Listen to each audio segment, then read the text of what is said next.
যুব সম্প্রদায়কে সংগঠিত করায়।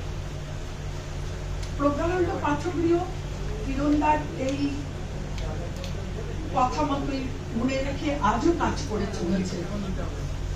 কাজ কর্মক্ষেত্র অবশ্য কিছুটা বিস্তৃত হয়েছে, শুধু যুব সম্প্রদায়ের মধ্যেই সীমাবদ্ধ না থেকে এখানে পরবর্তীকালে শিশু কিশোর চলমান গ্রন্থশালা, শিশু কিশোর গ্রন্থশালা, মোবাইল লাইব্রেরি হয়েছে। তারপর 1988 সালে যখন কম্পিউটার এডুকেশন প্রজ্ঞানন্দ পাঠকগৃহ সুলভে মধ্যবিত্ত, নিম্ন মধ্যবিত্ত ছাত্রছাত্রীদের জন্য প্রজ্ঞানন্দ ভবন কম্পিউটার সেন্টার গঠন করে কম্পিউটার শিক্ষাদানের ব্যবস্থা করেছিলেন। এবং সেই তারও পরে যখন কম্পিউটার শিক্ষাদানী এবং এই ভারতবর্ষে প্রায় 58,000-এর অধিক উচ্চতর শিক্ষায়তন রয়েছে, 58,000-এর অধিক শিক্ষায়তন।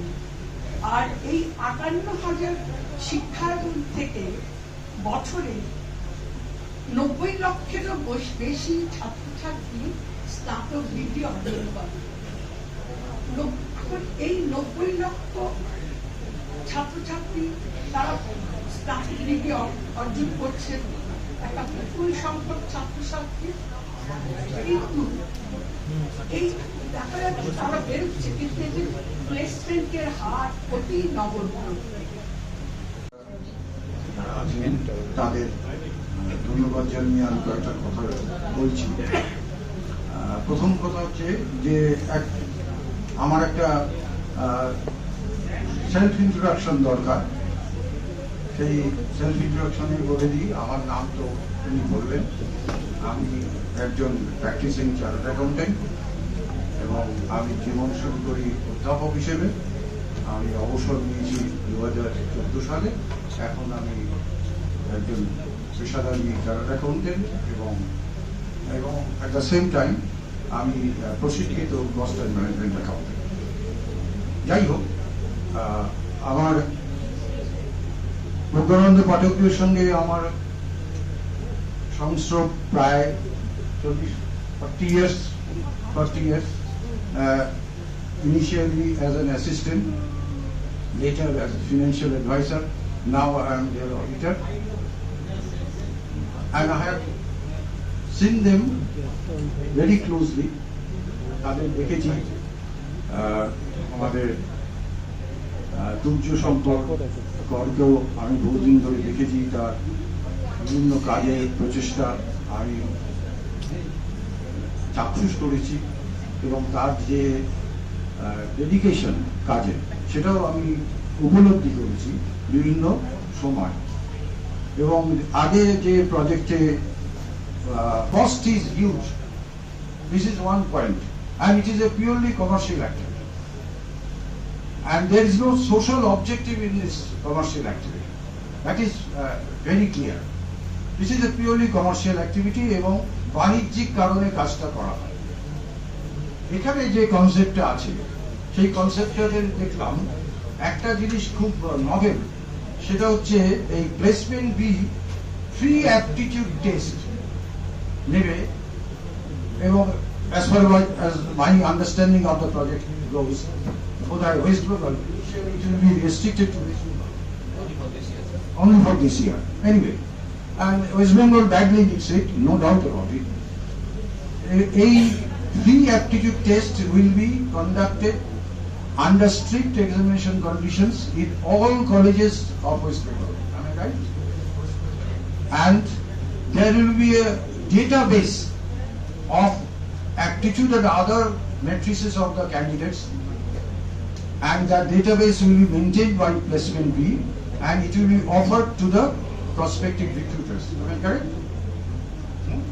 Anyway, now আইটি খুব একটা ভালো লাগেনি, তারপরে আমার পড়াশোনা করে হার্ডকোর ইন্ডাস্ট্রি, একটা ম্যানুফ্যাকচারিং ইন্ডাস্ট্রিতে দীর্ঘ 25 বছর কাটিয়ে এখন আমার এডুমেট ইন্ডিয়া বলে আমার একটা নিজের স্টার্ট আপ শুরু করেছি, যেখানে আমরা ডিফারেন্ট কোম্পানিজকে সায়েন্টিফিক অ্যাডভাইস দিয়ে বেড়াই। সায়েন্টিফিক অ্যাডভাইস মানে বিভিন্ন জায়গায় তাদের বিভিন্ন কাজ করতে গিয়ে আলটিমেটলি নলেজটা খুব কমে যায়। আমাদের দায়িত্ব হলো ফ্রম আ থার্ড অ্যাঙ্গেল যে আমরা সেই নলেজটা তাদের দিই। তাই জন্য ইন্ডাস্ট্রির সঙ্গে ওতপ্রোতভাবে 25 বছর ধরে যুক্ত বলে অনেক জিনিস দেখেছি এবং উপলব্ধি করেছি। আমি সেটাই বলবো, সেই দিক দিয়ে আমি তৌর্যর সঙ্গে সহযোগিতা করতে প্রস্তুত হয়েছিলাম। প্লেসমেন্ট বি যেটা করছে, তার আগে বলেন ইন্ডাস্ট্রির যন্ত্রণার জায়গা কোনটা।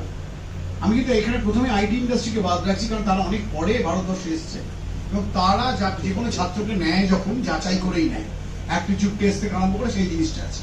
কিন্তু আমরা যে আপামর ভারতবর্ষের যা ইন্ডাস্ট্রি দেখি, যেখানে কলকারখানা যাকে বলে, সেখানে একজন বৃহৎ টাটা গ্রুপও হতে পারে, কোনো ছোট কলকারখানা হতে পারে, তারা যখন রিক্রুটমেন্ট করে সেই রিক্রুটমেন্টটা কিরকম হয়, কখনো কোনো এখন অনলাইন কিছু কিছু জায়গা থেকে দু একটা বায়োডাটা নেয়, কখনো বাবা কাকা জ্যাঠা আমার একটু দেখবেন বায়োডাটা বলে দেয়, তাদের মধ্যে থেকে ইন্টারভিউ নেয় এবং আমরা সবাই স্বীকার করবো সেই ইন্টারভিউটা এমনই হয় সবাই বলে আমি সবকিছু পারি। আমি জীবনে প্রায় প্রচুর ইন্টারভিউ নিয়েছি, অন্তত শতাধিক, সেখানে কাউকে কোনোদিন বলতে শুনিনি যে আমি এটা জানি না বা মানে পারবো না। হ্যাঁ স্যার আমি সবই পারবো, আমি আমাকে দিলেই আমি পারবো। কিন্তু যেদিন থেকে তারা কাজে যোগদান করে সেই দিন থেকে পুরো ছবিটা বদলে যায়। কাজের সময় দেখা যায় তারা প্রায় কিছুই জানে না। হতেই পারে, আমরা কেউই শিখে আসি না। যেটা দরকার হয় সেটা হলো কোনো জিনিস শেখার আগ্রহটা। যখন কোনো মানুষ শেখার আগ্রহটা হারিয়ে ফেলে, এবং সেটা কেন হয়, তার মেধার জন্য অনেক সময় হয়, আমার ব্রেন নিতে পারছে না, তাতে যন্ত্রণাটা কোথায় ইন্ডাস্ট্রির হয়। ইন্ডাস্ট্রি কি করে, তখন সেই ছেলেগুলো আছে তার জন্য সিনিয়র লোকদের বলে যে তোমরা ট্রেনিং দাও, কারণ সে প্রথম দিন থেকে পয়সা পাচ্ছে এবং ইন্ডাস্ট্রি বিশ্বাস করে সে কিছু না কিছু দেবে সেই ইন্ডাস্ট্রিকে, যে কোনো একটা সে হলো একটা ম্যানুফ্যাকচারিং। থ্যাংক ইউ আমার আগে তিনজন ডিস্টিংগুইশ স্পিকারদের, ওনাদের অ্যাডভাইস, ওনাদের সাপোর্ট ছাড়া হয়তো প্লেসমেন্ট বি সম্ভব হতো না।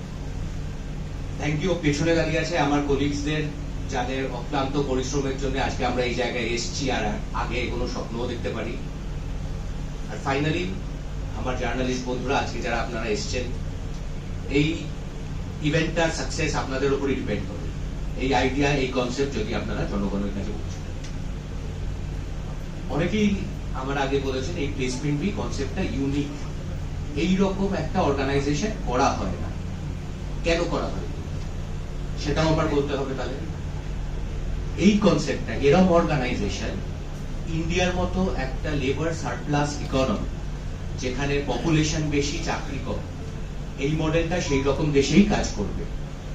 একটা অ্যাডভান্সড ইকোনমি যেখানে চাকরি অ্যাডিকুয়েট আছে, পপুলেশনও বেশি নেই, সেখানে হয়তো এরকম অর্গানাইজেশন করবার মডেল দরকারই নেই।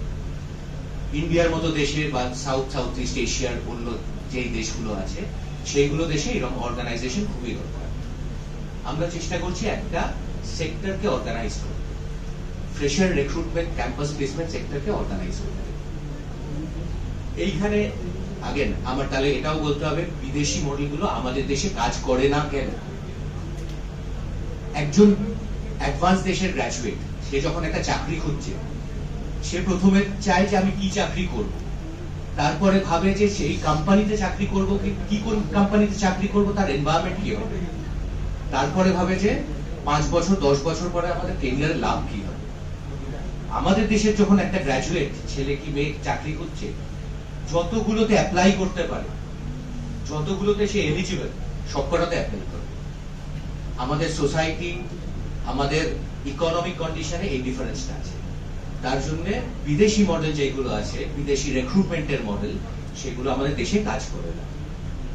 স্যার, আমরা বেশ কিছু অর্গানাইজেশনের সাথে পার্টনারশিপ করছি, যারাও এরকম ফিলান্থ্রপিক কাজ করে, তারা এডুকেশন নিয়ে কাজ করে।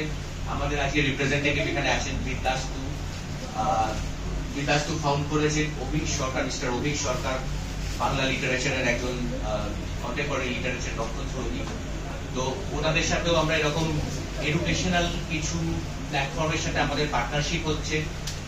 আমরা আইডেন্টিফাই করি আমাদের ক্যাপাবিলিটি, আমাদের বেস্ট কাজ করি আমরা জাজমেন্ট, একজন ক্যান্ডিডেট কোথায় ভালো কোথায় খারাপ। ওনারা কাজ করেন, আজকে বিদ্যাসুর থেকে এসছেন, আরো আমাদের কিছু লোকের সাথে কথা বলেছি, ওনারা কাজ করেন education, improvement of a candidate. তো এই পার্টনারশিপ গুলো আমরা অলরেডি করছি। আমরা জাজ করে দেবো ক্যান্ডিডেটের কোথায় কোথায় ইমপ্রুভমেন্ট দরকার, ওনারা করবেন সেখানে